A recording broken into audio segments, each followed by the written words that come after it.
Halla, Mathias her. Hatt en liten YouTube-pause nå, fordi jeg har vært på ferie med dama. Vi var i en ukes tid i Kroatia, og så var vi så vidt innom Slovakia og Ungarn også, så vi koste oss der. Det kommer en reisevideo fra den turen, men den kommer til å ta litt tid å klippe og sette sammen. Så derfor ser du den filmen her først, selv om dette skjer etterpå.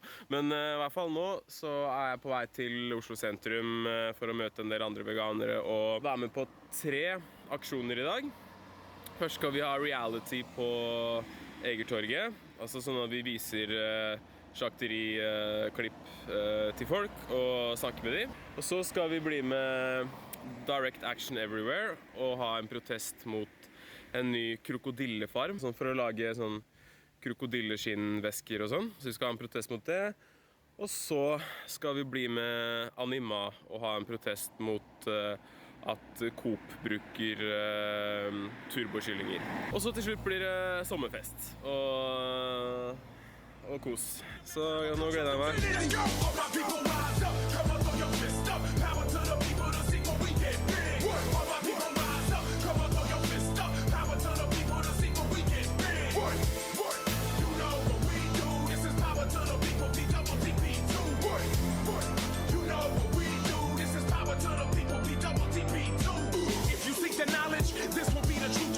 Revolution starts with evolution of the soul and mind. Every individual must be responsible. Every person on this planet must be held accountable for their actions and for their contribution. Either you're part of the problem or you're part of the solution. The train is moving and the passengers can't be neutral. Nothing is futile. Every action we take is crucial. Everyone matters.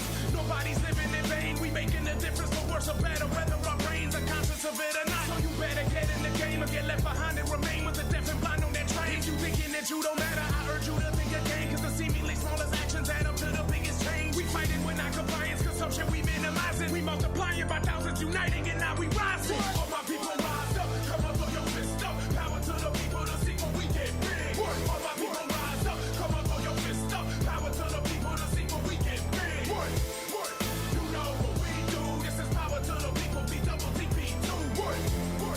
You know what we do, this is power to the people, BWTP2.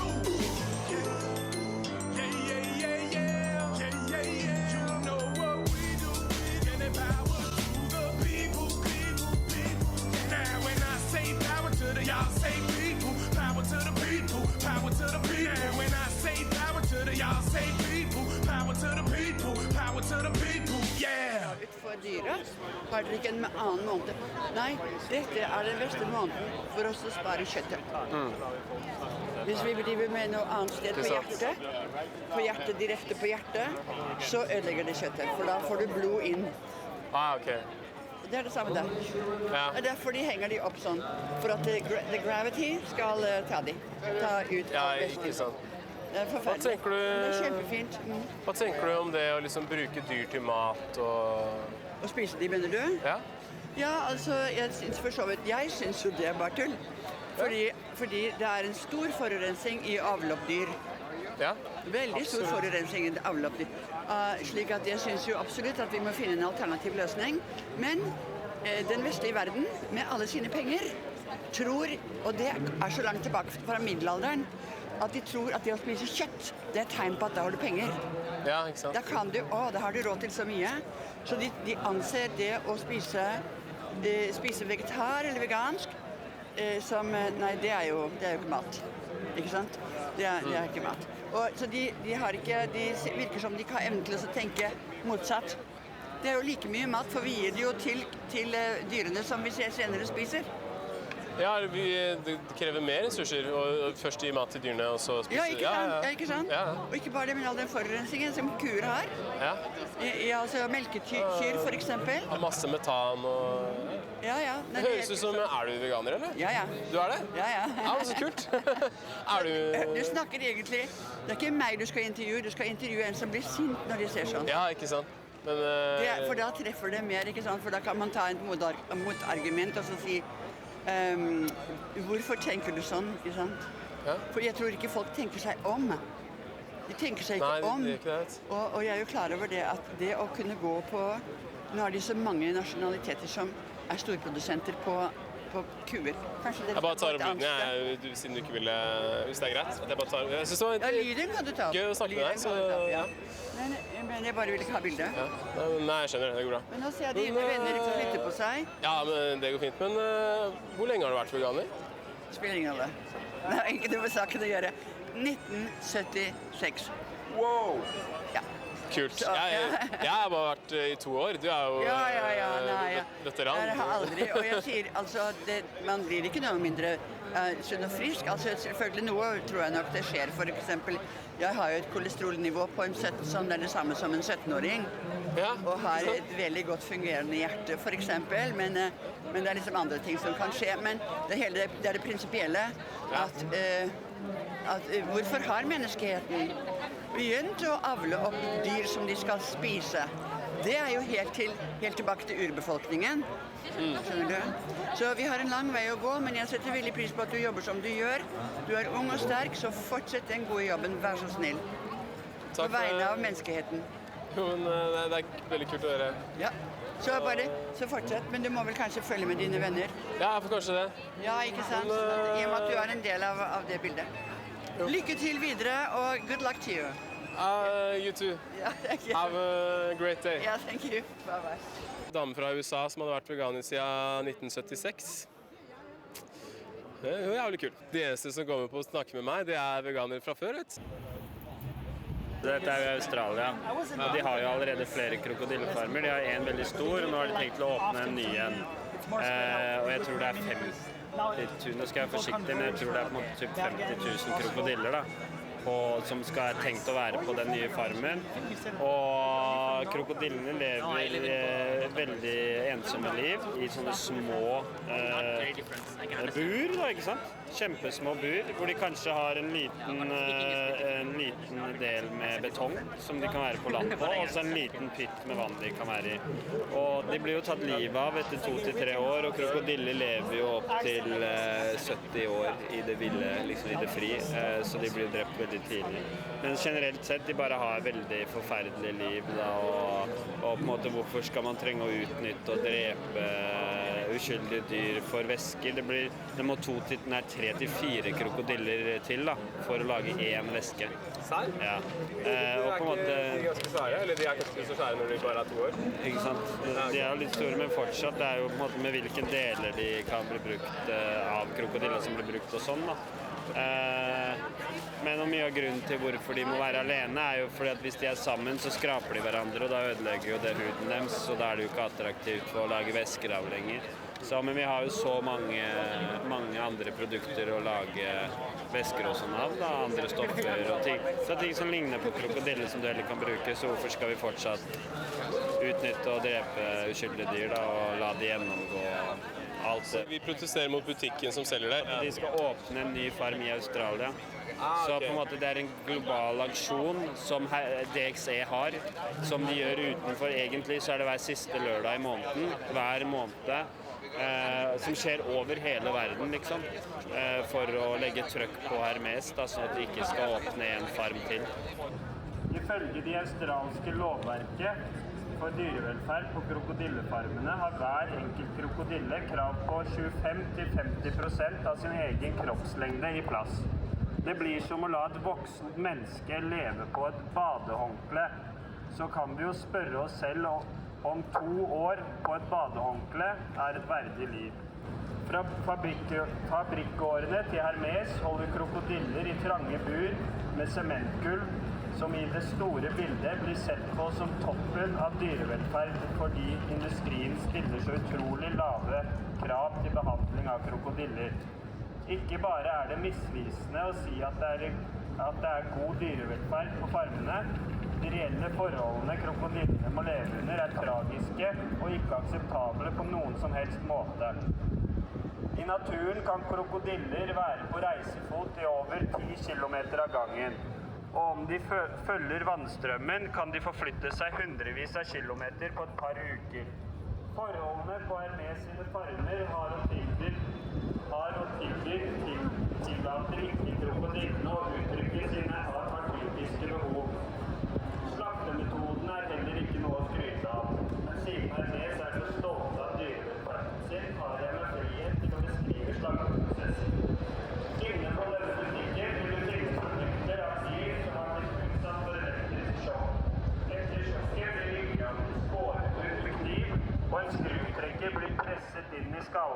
røre rundt i hjernemassen. Jeg skulle ønske jeg kunne si at dette førte til en momentan død. Men flere krokodiller har vist tegn til liv etter den grusomme, forkastelige og ubeskrivelige, forferdelige behandlingen. Skrottene henges til tørk, og huden deres ender opp inne på Hermes og Louis Vuitton. Er etiske og lovlige brudd på dyrevelferden greit dersom det skjer i et annet land, eller om man betaler nok? Vi vil ikke tillate dette i Norge, så hvorfor kan vi kjøpe produkter i en av Oslos hovedgater? You would never treat a dog that way, so why could you treat a crocodile that way? It just seems totally unfair. With so many beautiful and sustainable alternatives to leather available, there is no need to treat animals in this way. Why are we still choosing the inhumane torture of animals to clothe us when we don't need to? Join the kinder fashion movement and tell Hermes to stop torturing precious native wildlife for their luxury bags. Please, Hermes, it is time to drop Croc.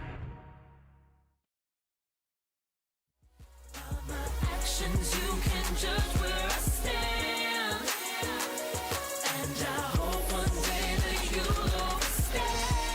Change come from the inside out. No fear, live free, let the truth ride out. I'm steady shaking off the shackles of the old me. Waking up daily meditation, feeling so free. They hate to see you change, but they don't understand. Unless you see for yourself, then you won't comprehend. The caterpillar don't care what you think about him. He was born to be fly, his nature gon' bring it out. By the struggle, I was never broken, I was broken open. I tapped into a source that was omnipotent. Had to shift my focus to my higher purpose. Ain't nothing weak about growth, it takes a fighter's courage.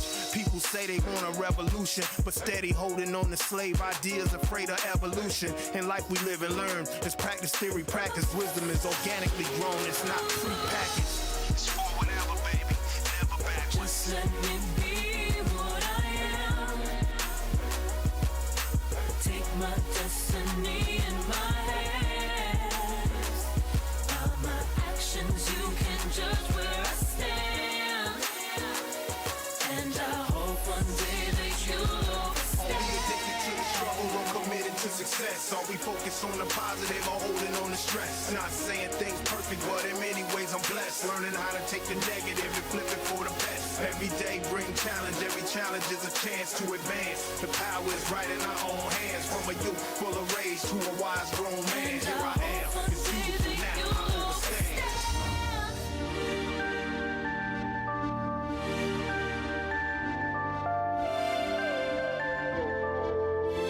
Take me to the future, take me to a better place, to another time and space than here.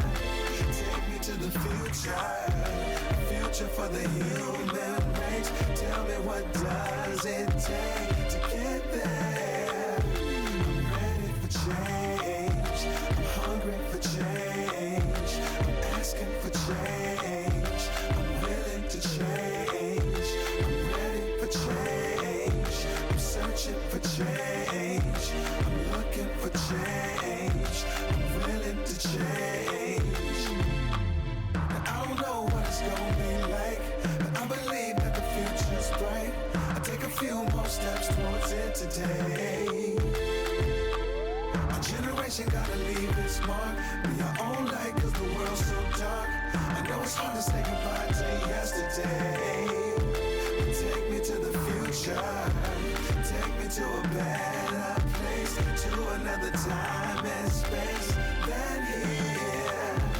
Take me to the future, future for the human race. Tell me what does it take to get there?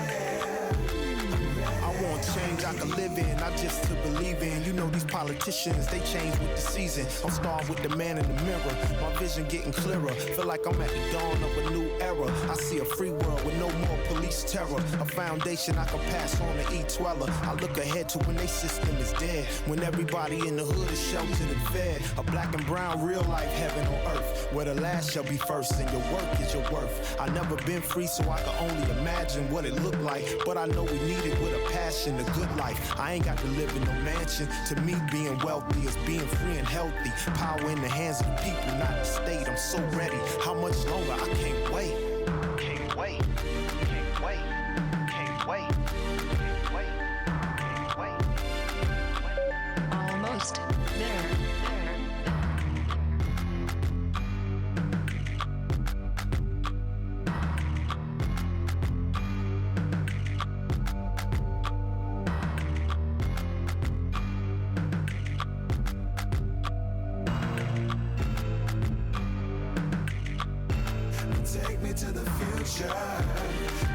to a better place, to another time and space than here.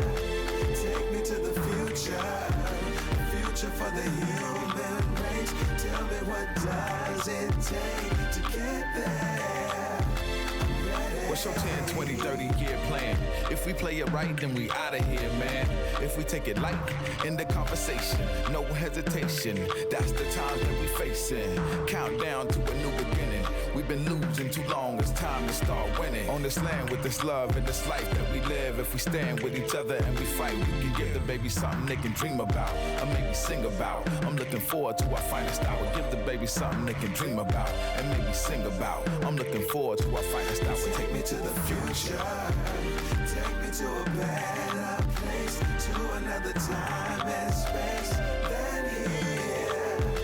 Take me to the future for the human race. Tell me, what does it take to get there? I'm ready for change. I'm hungry for change. I'm asking for change. I'm willing to change. I'm ready for change. I'm searching for change. I'm looking for change. I'm willing to change. Now I don't know what it's gonna be like, but I believe that the future's bright. I take a few more steps towards it today. Our generation gotta leave its mark. Be our own light, cause the world's so dark. I know it's hard to say goodbye to yesterday, but take me to the future. The future is now.